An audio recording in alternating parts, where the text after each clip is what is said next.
ఇవాళ ఇన్ని మాట్లాడుతున్న కేటీఆర్ జన్వాడలో నీకున్న ఫామ్ హౌస్ అక్రమ నిర్మాణం కాదా, అది కూలగొట్టాలనా వద్దా నువ్వు చెప్పు. హరీష్ రావు అజీజ్ నగర్ లో నీకున్న ఫామ్ హౌస్ అక్రమమా కాదా, దాన్ని కూలగొట్టాలనా వద్దా చెప్పు.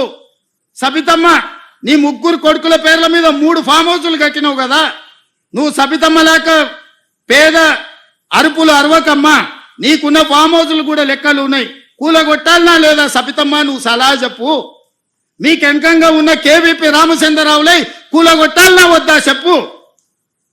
ఇవాళ అక్రమంగా ఫామ్ హౌసులు నిర్మించుకొని మీ ఫామ్ హౌసుల మీద ఎక్కడైతే తొలగింపు ఏటు పడుతుందో మీ ఫామ్ హౌసులు కూలుతాయని చెప్పి ఇవాళ పేదలను రక్షణ కవచంగా పెట్టుకొని ఇవాళ మీరు నాటకాలు ఆడుతున్నారు.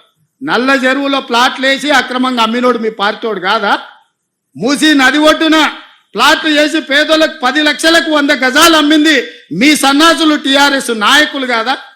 ఇవాళ 100 గజాలు 10 లక్షలకు నల్ల చెరువులో సున్నం చెరువులో ఇవాళ మూసి నది ఒడ్డున మీరు ప్లాట్లు చేసి అమ్మి ఇవాళ ప్రభుత్వ భూమి అని తేలంగానే వాళ్ళు ఎక్కడ మిమ్మల్ని చొక్కా పట్టుకొని మా పైసలు మాకు వాపసు చేయమని అడుగుతారో అని చెప్పి ముందే పార్టీ కార్యకర్తల్ని ఉసిగొల్పి ఈరోజు ఈ ధర్నాలకు దీక్షలకు తిరుగుతున్నారు.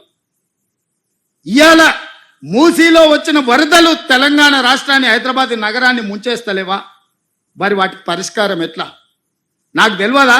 ఇవాళ కొంతమంది పేదలు ఇండ్లు తీస్తే వాళ్ళకి దుఃఖం ఉంటుంది, వాళ్ళకి బాధ ఉంటుంది, వాళ్ళు కొంత ఆవేశంగా మాట్లాడతారని నాకు తెలియదా? రాజకీయంగా లాభమో నష్టమో ఉంటుందో నేను అంచనా వేయలేనా? 20 ఏళ్ళు ప్రజాక్షేత్రంలో ఉన్నోని, ప్రజలలో తిరిగినోని, పేద ప్రజల కష్టమేందో తెలియకుండానే తెలంగాణ రాష్ట్రానికి ముఖ్యమంత్రి అయినా, కానీ నగరాన్ని కాపాడుకునే బాధ్యత మన మీద లేదా? మీరు ఆలోచన చేయండి.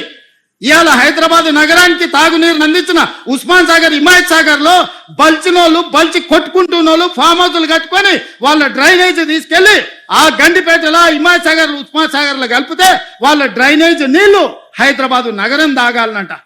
ఈ నా కొడుకులు చెప్తున్న భాష గది. ఇవాళ ఆ ఫామ్ హౌస్ చుట్టూతో కట్టుకున్న ఇల్లు ఇవ్వండి. కేటీఆర్ కు లేదా, హరీష్ కు లేదా, కేవీపీ రామచంద్రరావుకు లేవా చుట్టూతా? మీరు కట్టుకున్న ఇండ్ల డ్రైనేజ్ హైదరాబాదు ప్రజలు తాగునీళ్ళ కలిపి మా ఇల్లు కూలగొట్టొద్దు కాబట్టి ముసుగు దొడకడానికి మూసీ కావాల్సి వచ్చిందా మీకు? మూసీని అడ్డం పెట్టుకొని ఎంతకాలం బతుకుతారా మీరు? ఎంతకాలం తప్పించుకుంటారు? వారం రోజులు, 10 రోజులు, 15 రోజులు, నెల రోజులు అయినా వదల మీ భర్త మీరు అనుకుంటూనే ఒక్కనొక్కని చింతపండు చేస్తా. మూసి పేదలకు ఏం చేద్దామో చెప్పండి. ప్రతి పేదవాడికి మంచి కాలనీలు చేసి ఇల్లు కట్టిద్దాం చెప్పండి. ప్రభుత్వం దగ్గర భూమి లేవా? ప్రభుత్వం ఏమైనా గొడ్డుపోయిందా? జవహర్ నగర్ లో 1000 ఎకరాలు ఉంది ప్రభుత్వాన్ని. మూసీలు ఉన్న పేదోళ్ళందరికీ తలా 150 గజాలు చేసి ఇచ్చి ఇందిరమ్మ ఇల్లు కట్టిద్దాం. రాండి సన్నాసులారా, ముందుకు రాండి, పేదోళ్ళు కట్టిద్దాం. ఎవరైతే నమ్మి మోసపోయి కట్టుకున్నారో వాళ్ళ ఇల్లు కట్టడానికి ఎంతైందో నష్టపరిహారం ఇద్దాం, ప్రభుత్వం ఖజానా నుంచి పంచుదాం. రాండి, అందరం కూర్చొని పంచుదాం ఒకటే వేదిక మీద.